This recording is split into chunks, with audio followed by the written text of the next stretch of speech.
Good evening. I'm Peter Taylor, president of Berkshire Taconic Community Foundation. On behalf of a partnership involving the Berkshire Eagle and Berkshire Bank, it's my privilege to welcome you to the Bridging Divides Healing Community Speaker Series. This series is part of a broader foundation initiative aimed at strengthening relationships and trust at the local level at a time when forces and trends have the potential to drive us apart. It builds on a grant program we launched last November that's supporting community-based projects with this goal in mind. These projects are bringing people together to explore shared interests, address a problem through dialogue and action, or consider an issue through a range of perspectives. The leaders from several of these projects will be featured in our final session on May 11th. Through the speaker series, we're exploring critical issues pertaining to equity and inclusion, the economic and political trends underlying the polarization and disparities evident in our communities, and the role of the media.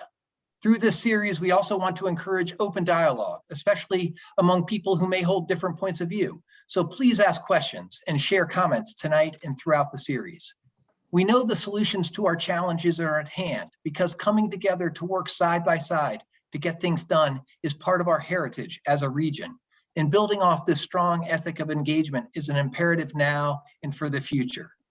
This series and the broader initiative is only possible because of our partnerships with the Eagle, Berkshire Bank, and the Josephine and Louise Crane Foundation. We're grateful for the opportunity to work together and to be able to host sessions featuring distinguished speakers as we are tonight with Governor Patrick, Congressman Delgado, and Dr. Leticia Haynes from Williams College. And thank you to the over 400 people who are joining the session tonight. A wonderful turnout for such an important topic. And now I want to introduce Nitin, CEO of Berkshire Bank, to help us launch this series in this first session. Nitin joined Berkshire Bank as CEO in January, and we're pleased to welcome him to the region. Nitin? Thank you, Peter, and good evening, everyone. I'm Nitin Mahatri, and I'm the CEO of Berkshire Bank. I'm pleased to be with you all this evening, and on behalf of all of my Berkshire Bank colleagues, I want to thank Berkshire Taconic Community Foundation and the Berkshire Eagle for developing this program, and to the panelists for sharing their time and expertise. While I joined Berkshire Bank recently, I'm really proud to call myself a Berkshire banker, given this bank's 175-year-old history of being a purpose-driven, values-guided, community-dedicated institution that has been serving consumers and businesses from all walks of life. Our mission is to financially empower our consumers, businesses, and communities in the markets we serve, while contributing positively towards environmental sustainability and reducing wealth gap. We're guided by our core values that we call as Be First, which stands for belonging, focusing, inclusion, respect, service, and teamwork. We embrace diversity, equity, and inclusion, and social justice as pillars of excellence, critical to community and organizational well-being.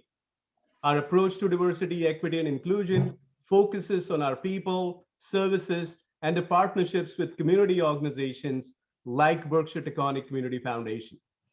In my view, financial institutions, and in particular community banks, have an important role to play in addressing racial wealth disparities and building more equitable communities. They have a responsibility to utilize their products, services, and capital towards that goal. And I'm proud of the steps that Berkshire Bank has and will continues to take alongside our community partners here in the Berkshires. We're proud to support tonight's conversation and look forward to listening and learning alongside each of you to build a stronger, more equitable Berkshire County. I would now like to turn it over to Dr. Leticia Haynes, Vice President for Institutional Diversity, Equity, and Inclusion at Williams College, who will also moderate tonight's program. Dr. Haynes. Thank you very much. Good evening, everyone. Thank you for the introduction to this wonderful session and for the invitation to be with you today. It's wonderful to be together, and I want to thank everyone for joining us for what will be a great conversation, and to the sponsors for really keeping these topics and issues at the fore of conversation and action. So, as many of you know, this evening we will discuss systems and structures that have oppressed people of color in particular, and opportunities for reconciliation and repair, including through government and community level action. We know that it's imperative to eradicate racism and dismantle many other structural barriers that serve to oppress. So disrupting, eradicating, dismantling is imperative. They are all imperative to move toward more inclusive and equitable communities. We're fortunate to have both the congressman and the governor here, Congressman Delgado and Governor Deval Patrick. They are probably not strangers to any of you, and I'm going to briefly introduce them before we get started. Give me one moment. All right. So first, I'm going to introduce Congressman Delgado. And Antonio Delgado is an attorney and politician who serves as the U.S. representative for New York's 19th Congressional District, which includes most of the southern and eastern suburbs of the Capital District and the majority of the Hudson Valley and Catskills region. He's the first person of either African American or Hispanic descent to be elected to Congress from upstate New York. Congressman Delgado earned a Rhodes Scholarship while he attended Colgate University and then went on to attend Harvard Law School. His professional experiences include a career in the music industry, as well as working as an attorney in the complex commercial space, where he also dedicated significant time to pro bono work, specifically aimed at criminal justice reform. During the 116th Congress, Representative Delgado received the Chamber of Commerce Spirit of Enterprise Award and the Jefferson Hamilton Award for his bipartisan legislative work. He is chairman of the House Agriculture Subcommittee on Commodity Exchanges, Energy and Credit. And he serves on the House Small Business and Transportation and Infrastructure Committees. Now I'll briefly share a word about Governor Deval Patrick.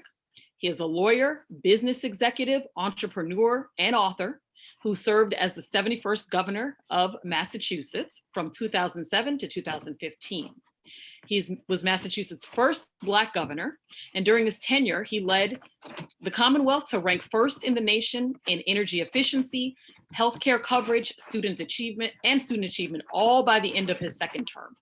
The governor was born on the south side of Chicago and became the first in his family to attend college and law school. He received both of his degrees from Harvard University. After earning his law degree, he served as a law clerk to a federal appellate judge before joining the NAACP Legal Defense and Educational Fund as an attorney. He later practiced at a Boston law firm where he was named partner, and he was appointed by President Clinton as Assistant Attorney General for Civil Rights, which is the nation's top civil rights post. While at the Department of Justice, he worked on a wide range of issues, including prosecution of hate crimes, the enforcement of employment discrimination, and fair lending and disability rights laws. After the Justice Department, he returned to private practice and served as a senior executive at Fortune 500 companies. After leaving office, he joined Bain Capital to launch Bain Capital Double Impact, which has invested in mission-driven companies for both financial return and social or environmental good. So I just want to thank you both for being here, and thank you to your families for giving you the time away to join this community conversation. So let's just jump right in. And I always like to start with the history for anyone who knows me.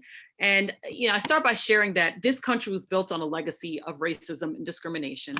And indeed, we endured nearly 400 years of legalized segregation. In other words, government-sanctioned segregation. And we're only 65 years past the outlawing of racial segregation in public life. So against that backdrop, I really want to start out by asking each of you to discuss where we are as a nation today, how we can leverage our past or the past to inform our future, and what does reconciliation and repair look like? And we'll start with you, Congressman, if that's okay. Absolutely. That's a great idea. Dr. Haynes, thank you. Governor, it is always a pleasure to see you.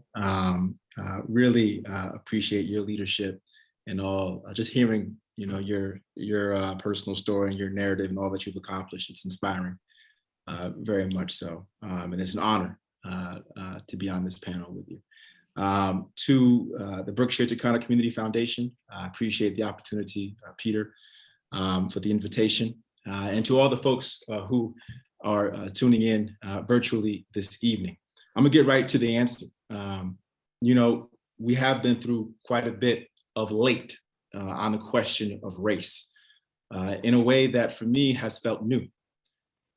I remember not long ago, I used to think about what it was like to grow up during the civil rights movement, when the question of integration was at the forefront, when there was a hotbed of activity here in Washington around the question of equality and inclusion, the question of just treating people civilly. Keep in mind, the fight back then was for civil rights, just treat us civilly. And now you look, decades later, and there's a renewed spirit that in many respects, I think was triggered with the tragedy of George Floyd last summer. And what was different in my mind and what gives me a lot of hope about the moment that we're in right now from a generational standpoint is that when you look at the movements that swept across the country and the world for that matter last summer, you saw Black, brown people, white people from every walk of life, older, younger, it didn't matter, women, men. The Rainbow Coalition was in full effect in a way that I think is dynamic and reflective of what's coming up from behind. And it is a younger generation of folks who grew up culturally more capable of empathizing with the experience of being presumed a threat in this country by virtue of the color of your skin, who grew up with more proximity to the culture. And you're seeing that every day in the streets. You're seeing that now on the heels of what we just witnessed out in Minnesota with protesters hitting the streets. And so there's a collective energy on the question of race. And it is important in this moment right now to tap into that energy, that present moment. And what we do from here is going to be of utmost importance.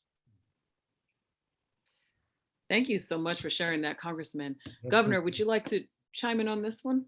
Well, I first want to thank the Congressman for that comment and for his generous comments at the outset and for his service. You're a terrific example of servant leadership, and you're an inspiration to me.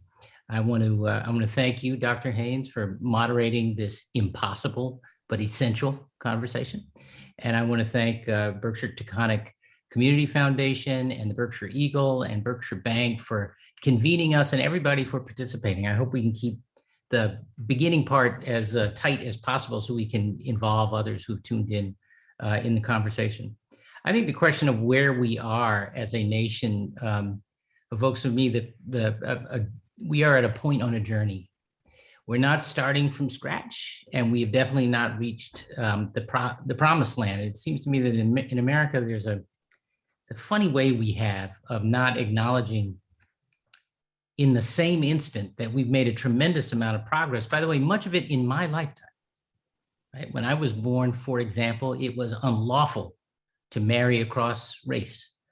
Brown versus Board of Education had just been decided, but we traveled regularly from our home on the south side of Chicago to our grandparents' and my great-grandparents' home in Louisville, Kentucky, and they were still segregated water fountains. We brought our food and a jar for the drive down because there was no telling where we'd be able to stop and get food or go to the bathroom.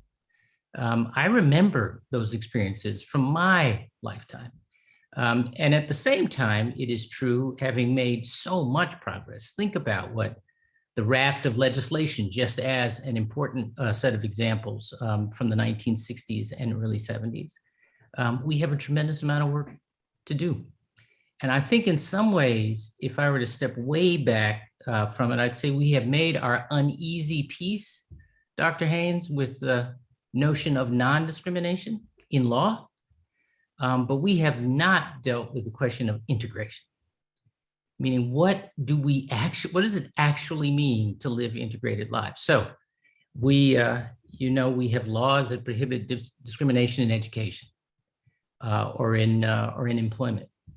But God forbid, let's not go so far as to bus kids or to have affirmative action in higher ed or in employment, right? The whole business of actually doing the stuff we have to do to learn to be together in community and lead integrated lives. That is the work that remains. And what's exciting about this moment, to echo some of what the congressman was saying, is that it feels like a generation has put its collective foot down and said, enough. We're gonna be intentional about this. We're gonna have the hard conversations. We're gonna allow ourselves room to be uncomfortable.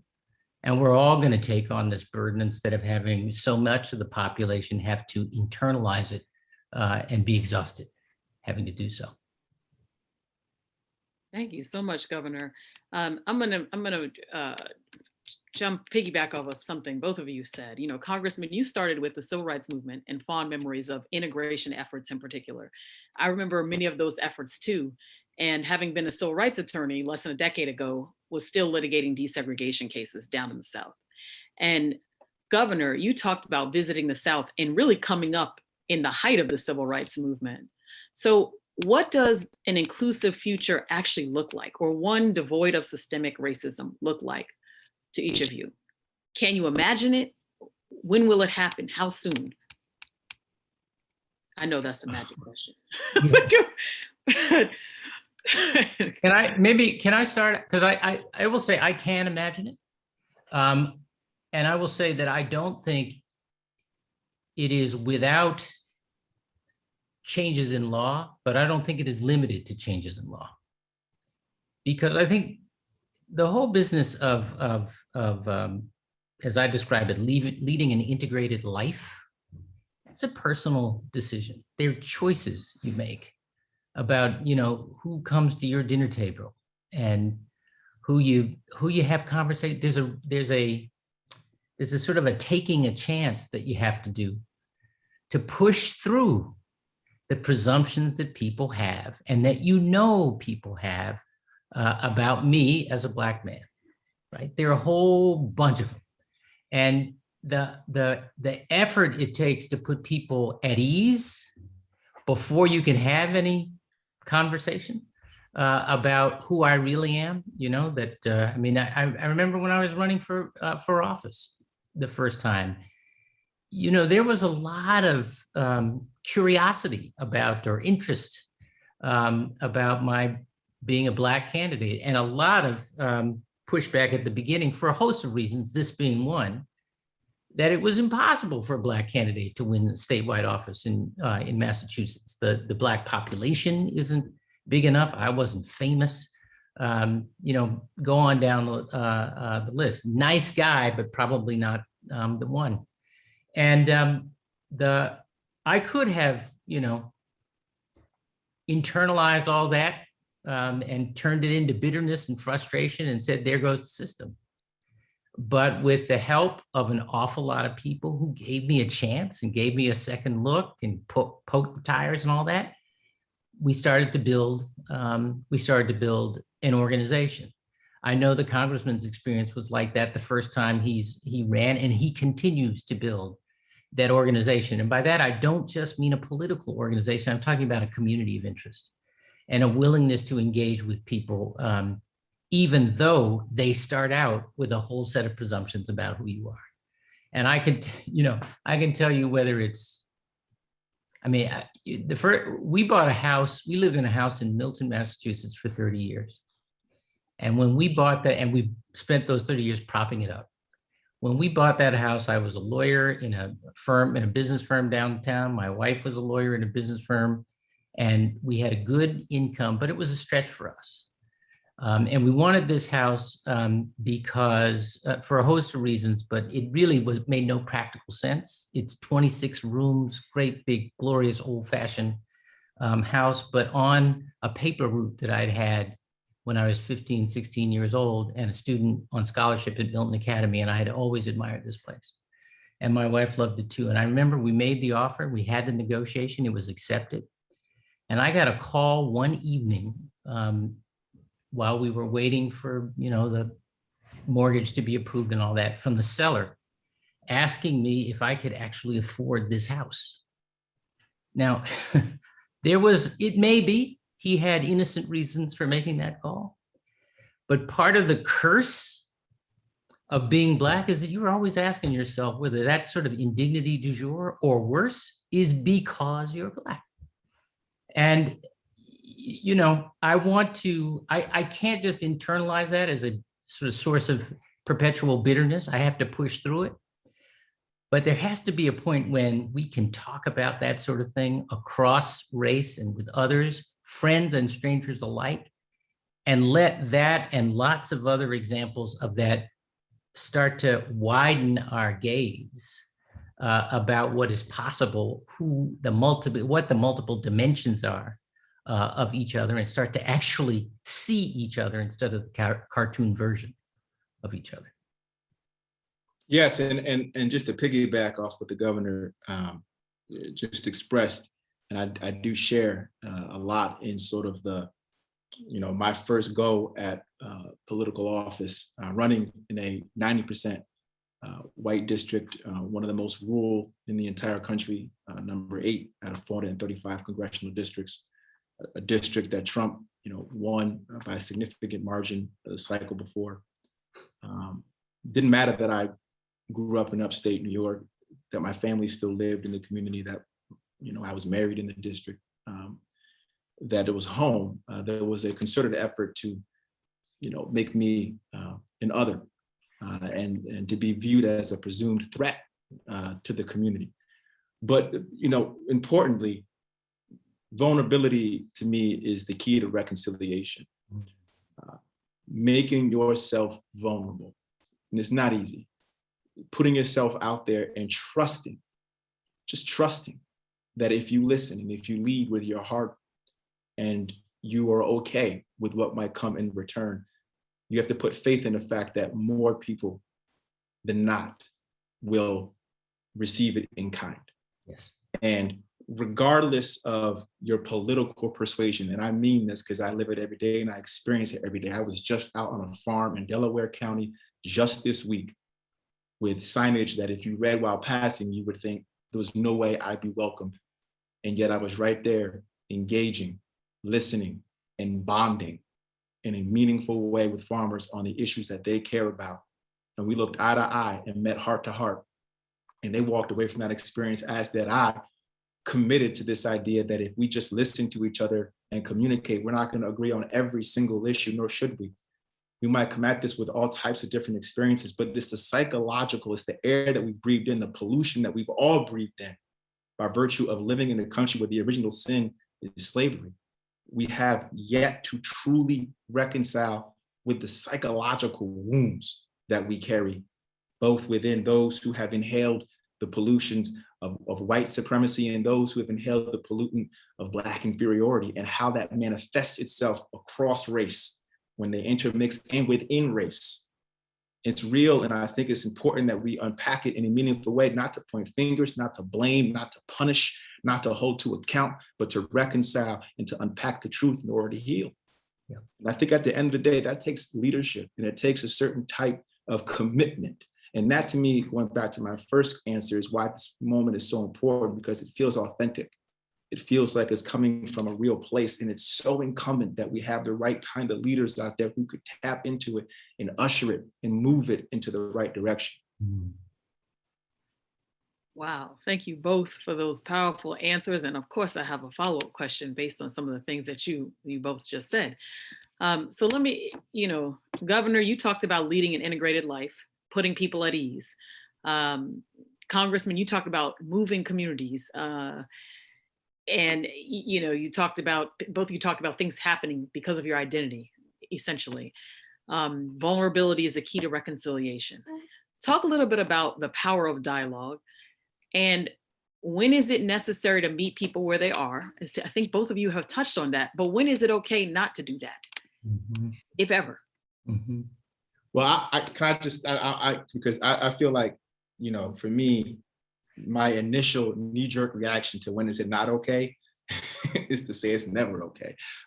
Because for me, you have to be willing, particularly if you're trying to serve. If your objective is to serve the public, you don't have that luxury.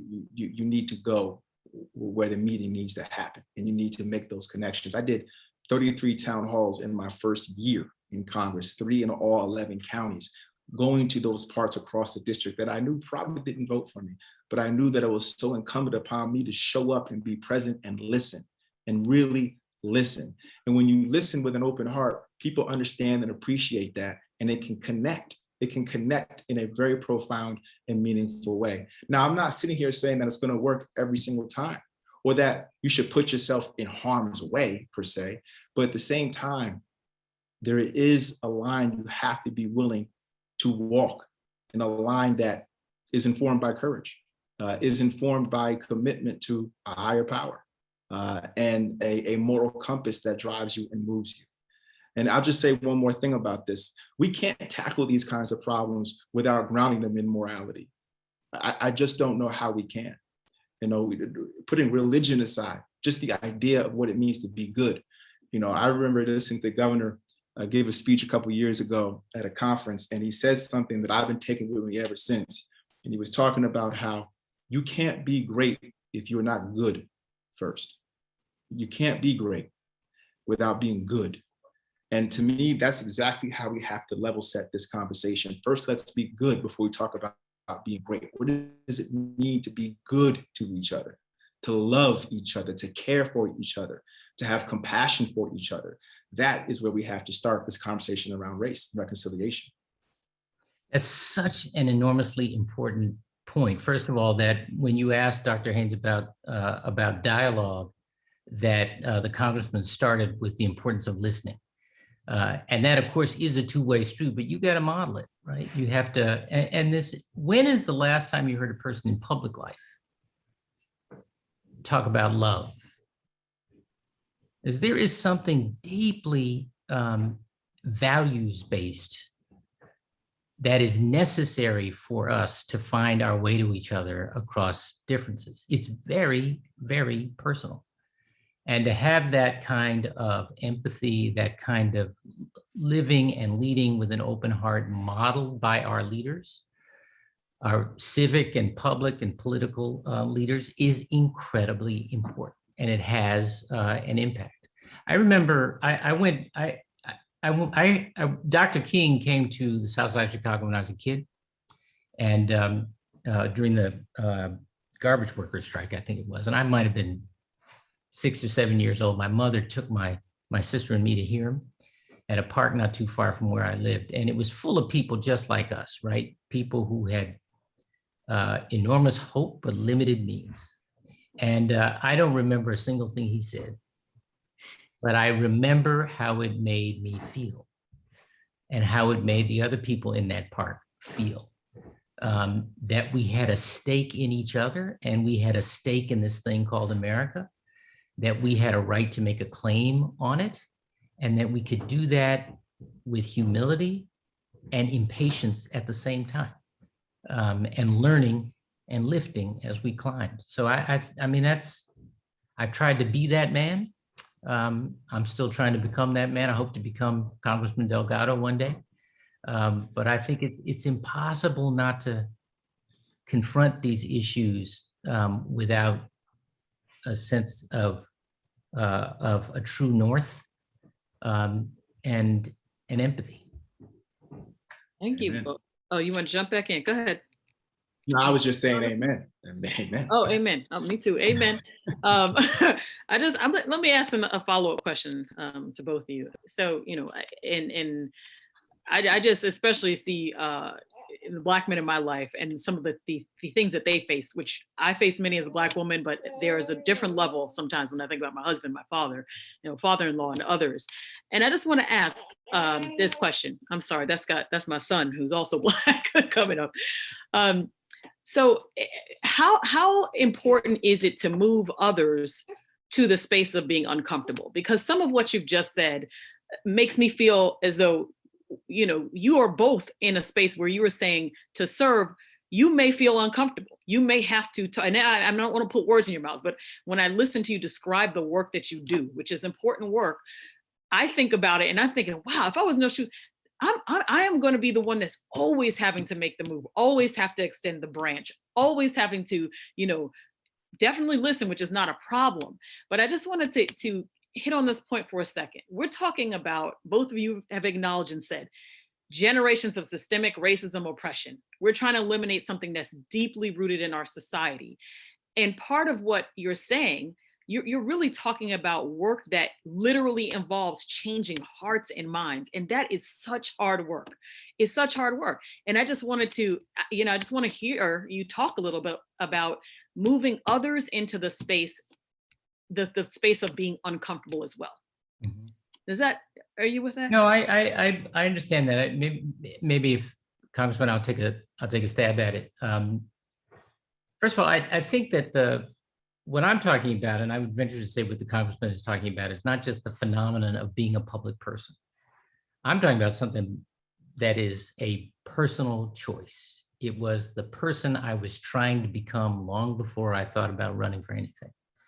And it meant having those conversations with people who thought, you didn't belong at this school, you didn't belong in that car, you didn't belong at this party, you didn't belong on this date, you didn't, whatever it was. And knowing that you were constantly dealing with people who saw you as a cartoon, as one dimensional, whatever it is the media painted about what it was a Black man was about, knowing that, and still trying to be two things at the same time: exactly who I was all the time, and still willing to push through. And the hard part, I think, for many, many years, and maybe still today, is that it has felt like I was the one having to do most of the work. What's different right now, and what's important right now, is that an awful lot of white people are being challenged to take on some of that work. That they have to start asking themselves questions about, why is it that I just presumed this about that person? Why is it that I'm not thinking harder, or to have, or challenge each other, frankly? How come we're not going to hire this candidate who seems perfectly strong because there isn't a fit, when we've been hiring people with that background over and over and over again in our law firm, or at our bank, or what have you? And it takes a beat, just a beat or two, to check yourself before you jump to those conclusions about people. Everybody's in a hurry. We all think we know more than we actually do. It's to my point about humility. My grandmother used to say to us, when we say we didn't know something, she'd say, what you don't know could fill a book, and then some. There's an acknowledgement, that I don't expect to be, and don't presume to be, the expert on other people or on everything, but I'm curious about people, and I'm looking to have that come back at me. And when it does, I think you have an opportunity to make a real bond. And I'll just say this, in terms of the question of making others feel uncomfortable. The governor are talking a lot about sort of the intimate spaces and the work internally within the heart, and how that's critical, and that it's of utmost importance. But I don't want that to suggest that the legislative work, the policy work around housing, around dealing with the income gap, the wealth gap, around dealing with criminal justice disparities, health disparities. I mean, if you look across the board in every single metric of well-being, from health to wealth, to education, to criminality, the disparities are glaring. Despite some of the efforts that we've made, the disparities remain. And so the way I think you link these two discussions together is, white America has to get uncomfortable with that, has to get uncomfortable with the data, and not just see it as data, but as lives, as communities. A study came out in 2018, 3 out of 4 of the communities that were redlined are still feeling the economic effects. They are still struggling economically today. Today, 3 out of the 4 communities that were redlined decades ago are still living the economic fallout of that today. Do you care enough to do something about that legislatively? Mm-hmm. Do you care enough to do something about that with policy? When you look at the wealth gap, When you look at the numbers of incarcerated individuals by race, when you look at the health disparities, even within COVID, you see how African Americans are 3 times more likely to be hospitalized, twice as likely to die. Why? And there's 2 ways to interpret that. One is to say, well, it must be just some genetic inferiority that is about their race. The other is to say something has happened over the last 300 to 400 years that has created a pattern practice that is exploiting these individuals in these communities and putting them continually in harm's way. Do we care? And what are we going to do about it? And that's what an inclusive society looks like, is to look at someone's pain as your own and to figure out how we can collectively come together to solve for it. That's well said. And I would just add this point, just to emphasize this point about seeing those realities, seeing how policy has touched people's lives, and not accepting those outcomes as just the way things are. And the reason I think we have real urgency, or ought to have real urgency around that, those kinds of issues, is about our racist history, but also about our civic ideals.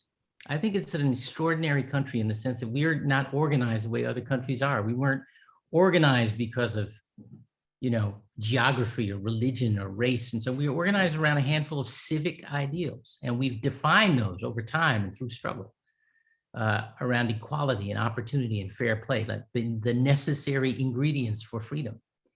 And so one of the things that makes me, gives me a sense of opportunity. I'm sorry to interrupt. I'm so sorry. But I literally, the timing did not work out well here. I've tried to push this off as long as I could. I'll bet you have to vote.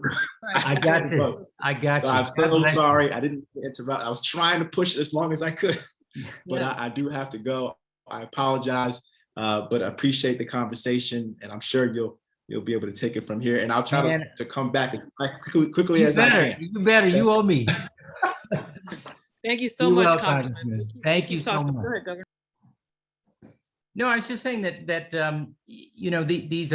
these ideas of equality, opportunity, and fair play, they are necessary elements. They are the critical features of freedom. And it seems to me we have, as a nation, struggled for a long time to close the gap between our reality and those ideals.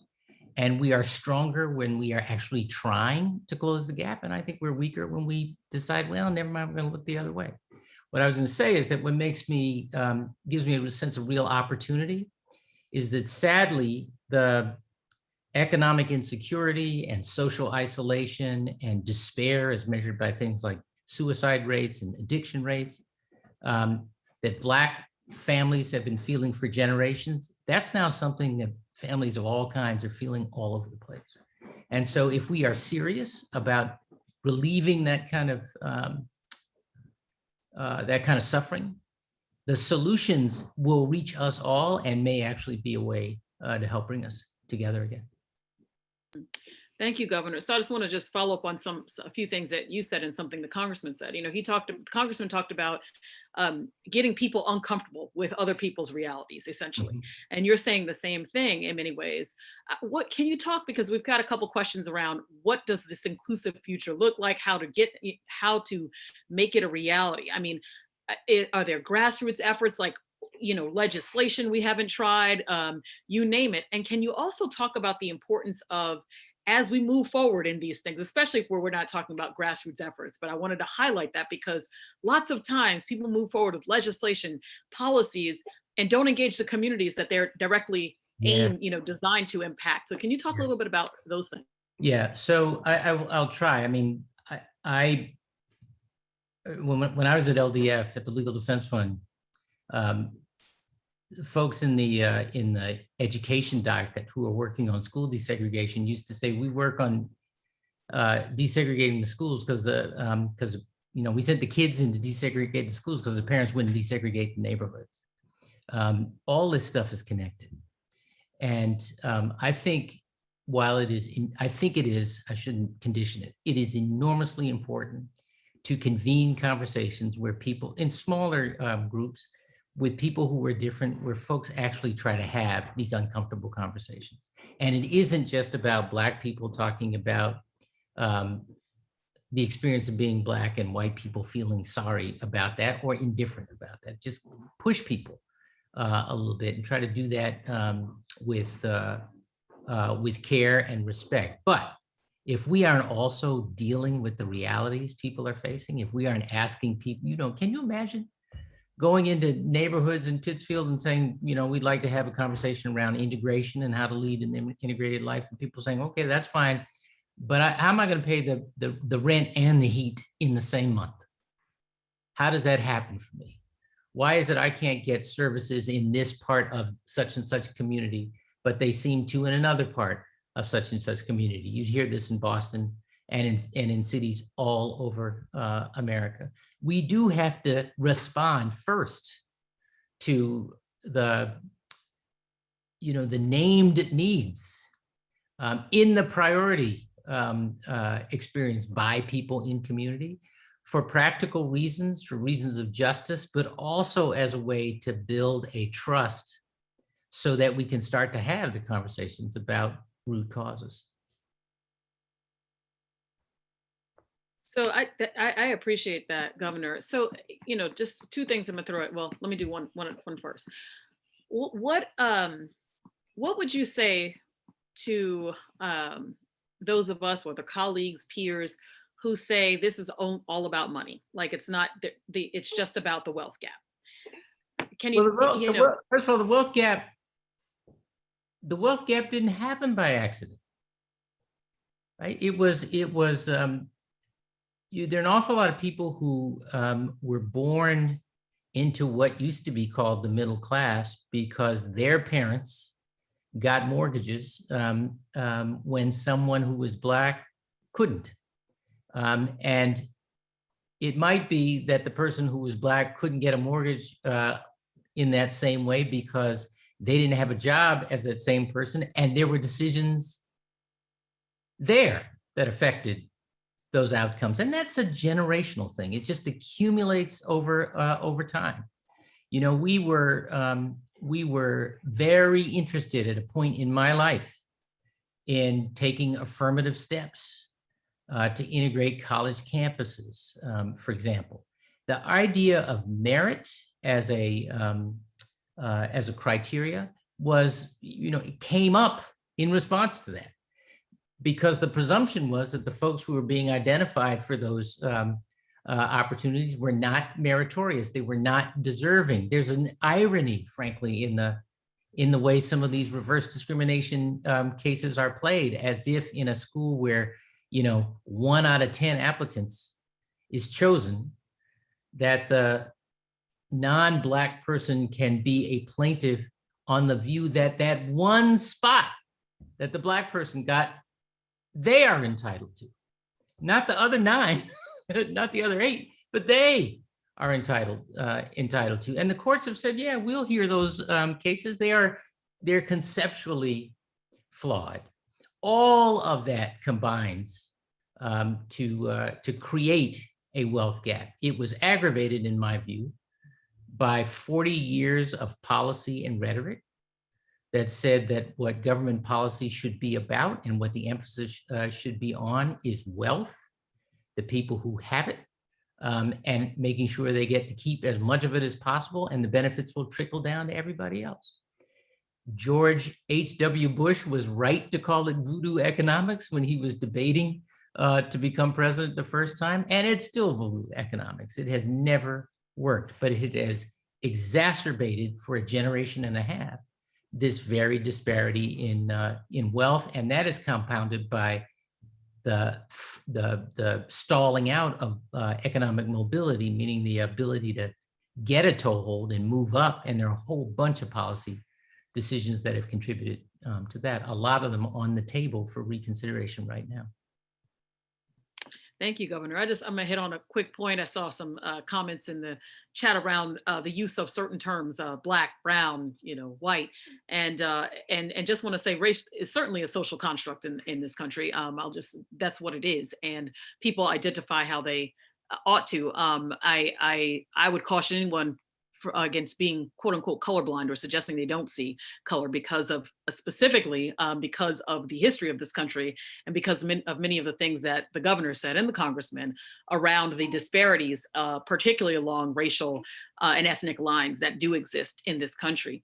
And I just wanted to turn to you, Governor. There's a couple of questions around education, and people are referencing some of the work that you did during your time as governor in the Commonwealth, and wanted to know if they want to know what can be done now. Are there things that can help move the needle with regard to the education space specifically at this point?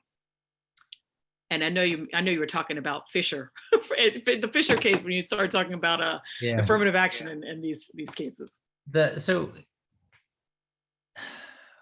These conversations, these subjects are so complicated, as you know, and I don't want to seem trite. I don't want to just blow by the color blindness point, though. If anyone hasn't read Isabel Wilkerson's latest book, Caste, it really is a must read.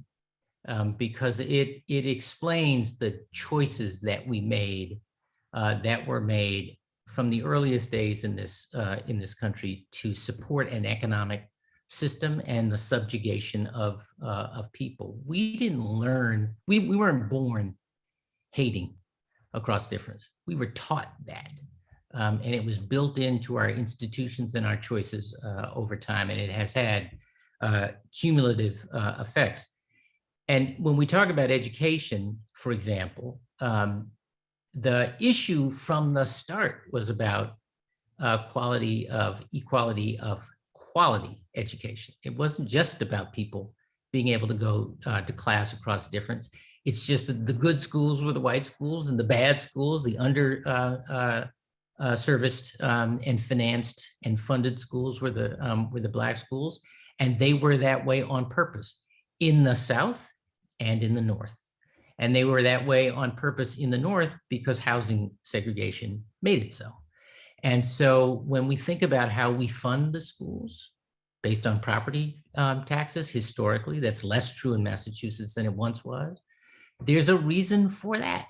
And it compounds, if you stick to that, it compounds the adequacy of the resources for the schools where Black people live, if Black people also are concentrated, as they so often are, in places where the property values are lower, right? If you add to that the fact that we can't integrate schools by law across districts, those district lines were drawn for the purpose of keeping the races apart. These suburbs, I won't say were invented, but they certainly thrived because there was an interest in avoiding actual integration from the time of from the Great Migration forward.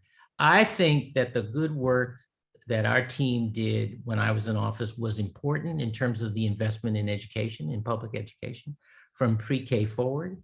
And I think that the work we did to try to close achievement gaps was important, and we made some progress there. It is not enough. It is not enough. For a whole host of reasons, education, I still believe, is the gateway to everything else. And we need to do work across all these fronts simultaneously in order to make it possible for people to imagine a different future for themselves and then work toward. Thank you, Governor. So I agree 100%. I always say that's why I'm in the education space. If it's the one thing people cannot take away from you, and they can take everything else. So I just wanted to piggyback off of something you just said and ask, what can people do right now? So we can talk about institutions, organizations, we can talk about partnerships, public, private, but individuals as well. I mean, you can hit on all those if you'd like, but I also want to know, what can the ordinary person do if they want to help change, drive change in a positive direction, address some of the critical issues that you and the congressmen set forth this evening around race, discrimination, and the whole line? Wow. It's just from one impossible question to another. I'm sorry. We could talk about this all day, but we only have a few more minutes. Well, I just want to be real clear that I am not an expert. I'm reflecting back some of my own experiences, positive and frustrations as well. I think that one of the most exciting, I mean, I see companies making different kinds of commitments in the hiring and promotion, of course, but also in affirmative outreach and making capital available for Black and Brown entrepreneurs, and making mentorship and coaching available for folks who are trying to build business and build wealth among Black and Brown families. I think that's enormously important. I think as consumers, we can make decisions about where we shop, whom we patronize, what we, where we bank and so on, based on those kinds of things. And frankly, that kind of information is knowable today. And an awful lot of consumers and more shareholders are asking those companies, what are they doing? And make it so that they can make informed choices about who is helping and who is not. Which is to say, I think the private sector needs to be brought more into the center of these issues as well. On the personal side, and that's just one example. I know we're running short of time. I can think of some others that are very encouraging. On the personal side, there's nothing quite like acts of grace. There's a way in which tiny things are internalized by people you don't even realize. You race to the door because you're in a hurry and you elbow somebody else out of the way and you don't hold the door.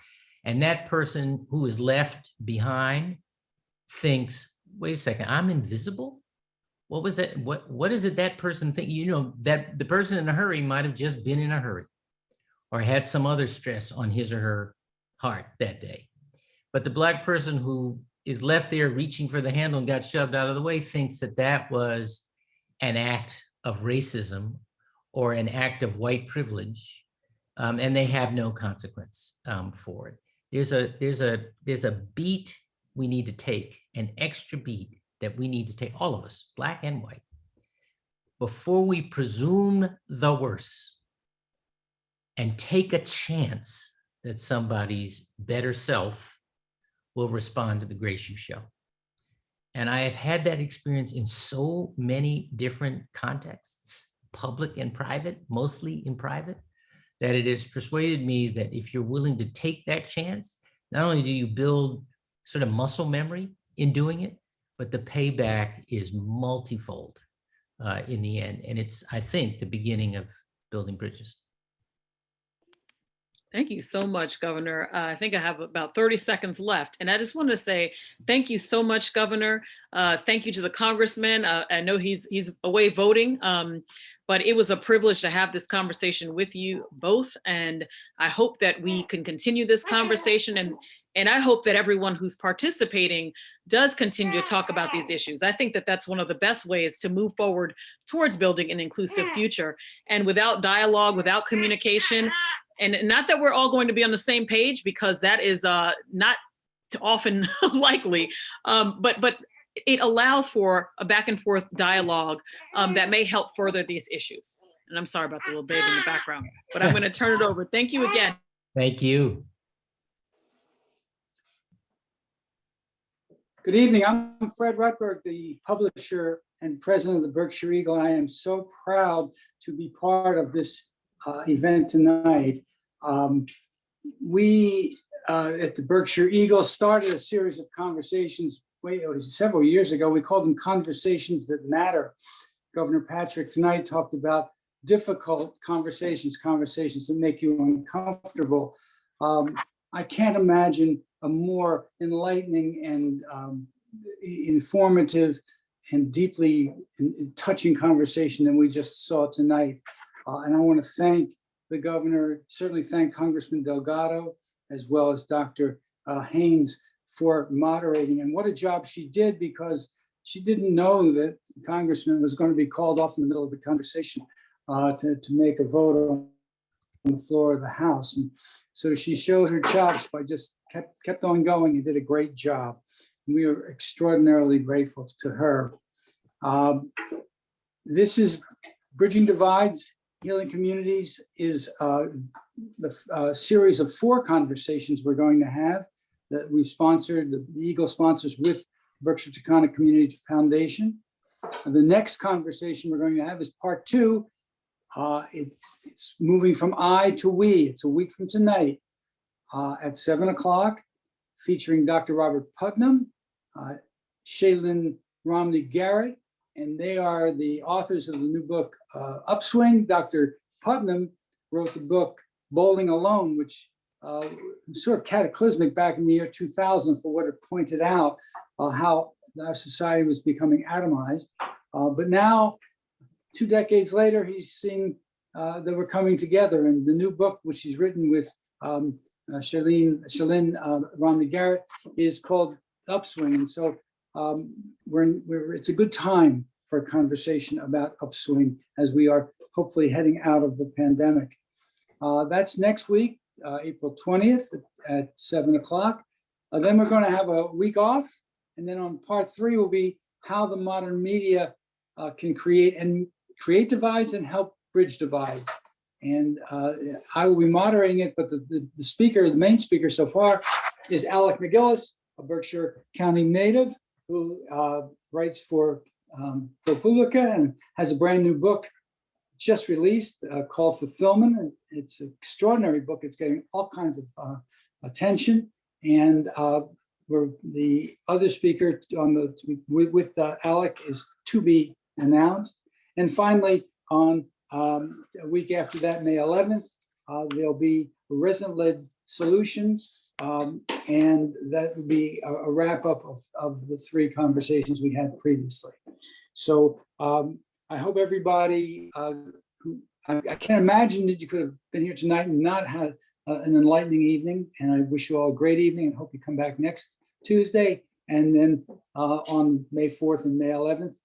Thank you all. And on behalf of the Berkshire Eagle, I want to thank Peter Taylor.